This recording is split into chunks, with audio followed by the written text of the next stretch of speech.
So far, we were crazy enough to have plenty of ideas, and I have a team that is crazy enough to follow my ideas and to make it happening.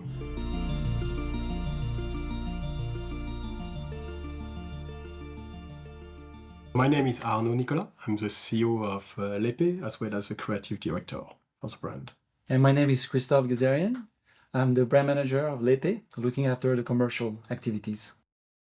Lepe is a very old brand that had been established in 1839 by Mr. Auguste Lepe. That's where the name comes from. And we have always been focusing on manufacturing clocks, kinetic clocks, mechanical clocks. But what we have made nowadays is more kinetic pieces that give time. Some people are saying that we are making kinetic piece of art that give time, but I will let the people start looking at the object to choose if it's a piece of art or not. But the intent of is to express a message through our object and not to give the time. Giving the time is an excuse to own. First purpose of the object is to express a message and to be enjoyed. So every single piece we make carries a symbolic, has a meaning, has a purpose. But more importantly, as any artistic piece, what we do has an intent to inspire people, to evoke something to people, even to remind good memories from our childhood, reminiscing great moments, and sometimes even shock to a certain audience. This is what we like to do. The idea comes usually from my head. I'm the creative one behind the brand, but I'm never working alone. We're working as a team. So it can be Christophe, it can be one of the engineers or designers that come with an idea. If it's something that suits the brand and what I feel of the brand, then we can work on it. But what we are doing is exactly the opposite of what 99% of the watchmaking is doing.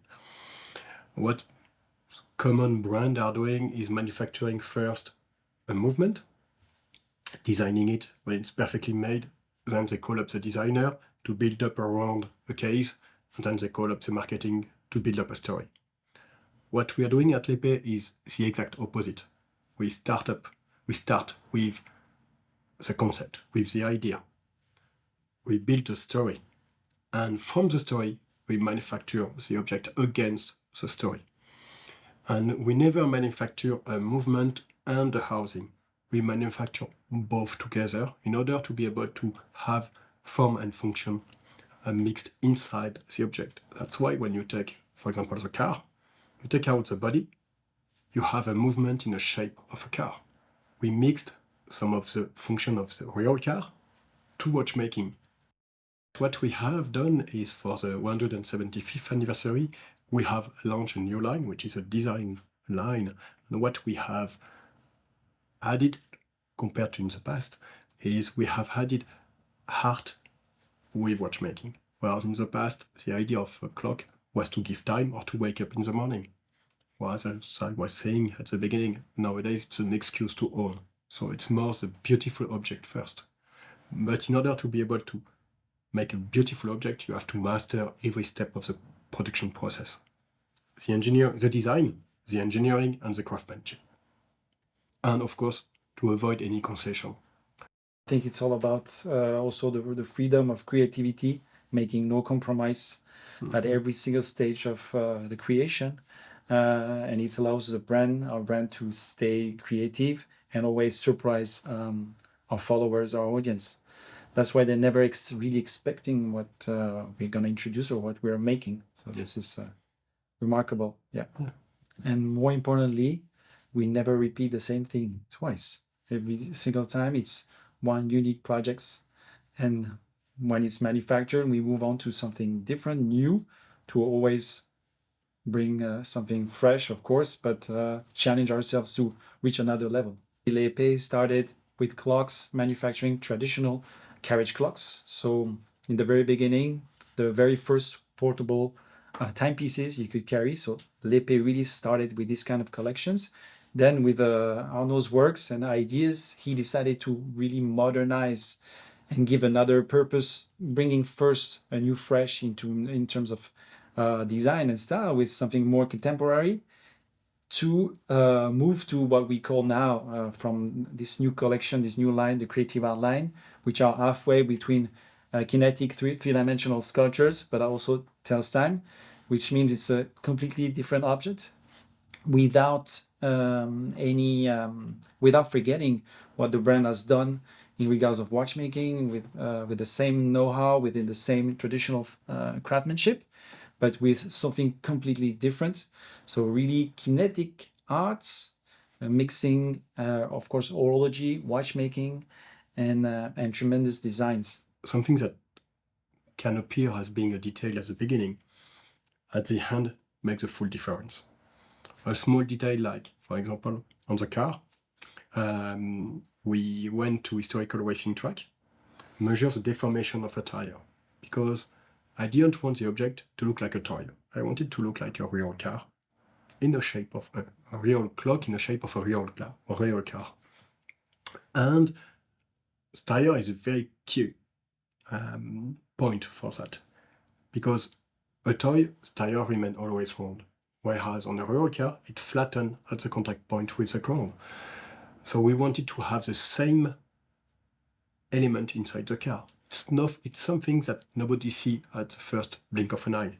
But when you look at details, oh, what is happening? When I lift up my car and I put it back, I can see the tire that is flattening. All of the collectors, all the people that own the car love it. It's something that you don't feel at the beginning. You don't see. But it helps. And also it has a purpose. It avoids the car to move by itself. And I have to say, Arnaud, you're really picky on details. That's for sure. And I think, yeah, we could definitely say that every single element on every of our pieces has been thought. Where is this particular part has been positioned inside the movement, has a meaning, has a purpose. There's a signification. There's even it's part of the story. So it makes it's very important. I started very early and very late. Very early because as a child I was dismounting everything that was falling under my hand, and watches, of course, at that time falling under my hand, and I like to dismount them, remount them. But I loved also the science aspect of the study, and I follow that path. So I have been graduated from an engineering school in France. I have a master in science, and I started to work on the space industry, launching a rocket, and working then for satellite. I loved it because it was linked to technique.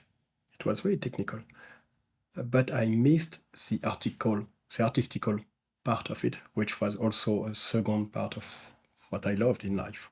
Taking over l'épée was for me the point where I was able to mix both fields inside one product. And there's only very little field in the world where you have those two aspects of manufacturing an object. So that's how I came. So I came to the watchmaking very early by dismounting it, by learning, trying to understand how it was working, and very late because I started working in the watch industry at 35 only. For my part, I've come from a different background, which is more related to sales and marketing. But indeed, my first jobs after graduating was joining the watch industry. I had this in mind for a long time because I've been passionate about watchmaking, all this engineering behind those beautiful objects from various sizes, from tiny components to larger ones, and to make them work and having a meaning. For me was really something. I was passionate about art, obviously, because I believe watchmaking and clockmakings are great art forms which are unique. And today we of course we don't need to read the time, so you have to be passionate about beautiful objects, about the artistry, about the craftsmanship, and this is what really brought me into this field. and I've been there for about 15 years now, and I really enjoyed it because every day is always a new journey, new discovery. There are no days that are the same, so I really enjoy it. You never get bored, and yeah, but I think it's really the passion for those beautiful objects and all mechanical, obviously. Yeah. L'épée, and that's a very long time ago, as working with outside people. In the watch industry and any industry, it's common sense. You can be as good as you are. One point is good. 2 points are better. And we are very good at l'épée at manufacturing clocks. And we are working with people for métier d'art and for design idea also, as we were saying. We have talented people inside the manufacturer, but sometimes it's good to have new ideas coming. And it's also how it happened with the collaboration we have with Bucherer. We took one of our objects and we transform it to fit also the identity of Bucherer. So we have both DNA inside the object. And it's really what we try to do, to mix both worlds when we do co-branded product. It's to have this idea of it has to mix two families somehow, two concepts. It's always nice to express it also. It can be with different idea of technical. It can be with, for example, on the cars that we have designed together, having a carbon forged body was an idea that come from your team. That was an idea that was very interesting because no one wanted to take the challenge. When we first look at partnership, outside people that look at how those can be designed, everyone was walking away, which remind me when I was launching back the clock 15 years ago, and speaking about clocks, everyone was running away. Nowadays it's the opposite. It was the same idea. It's so innovative and so complex that people would just didn't want to start with it. We had made in the past some other carbon forged pieces, but much more simple. And this one, nobody wanted to do it. So it was quite of a challenge to manufacture it, but that's what we like at Lebe. Doing something that is new and that is up to push back the limit of the technology. Carbon forge, it's a size and the shape of it together that make it very complex. For example, making carbon fiber layers, you can make big one. For example, plane are huge. That's not as complicated because it's not forged. It's not with undercut and stuff like that. That makes the beauty of the object, but make it very challengeable. The culture of collaborations is really part of our DNA, and we enjoyed with Bucherer to work on different exclusives, starting with the Time Fast. So we took indeed design elements from the 1950s, adding really modern materials, which we all can relate, but bringing it all together makes really something unique, and that's really the beauty of it, of the object itself. Like we said, we are really again telling a story. We called it the Time Fast Forward because yes, we imagine 1950s Formula One car with high-tech materials. So imagining we were just beginning today the Formula One, and as well with the time machine. The time machine was, of course, something that speaks to everyone.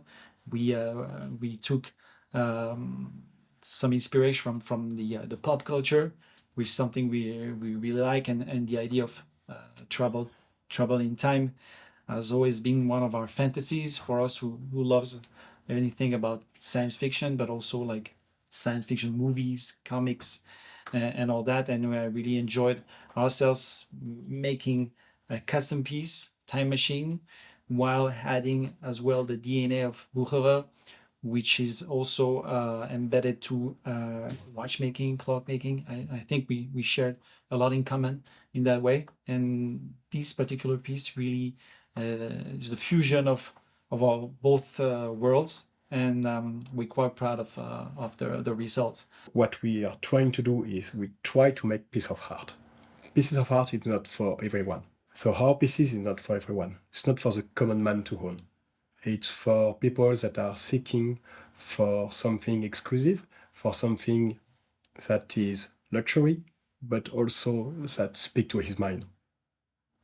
I think nowadays the market is more and more within that trend, more than on spreading basic product.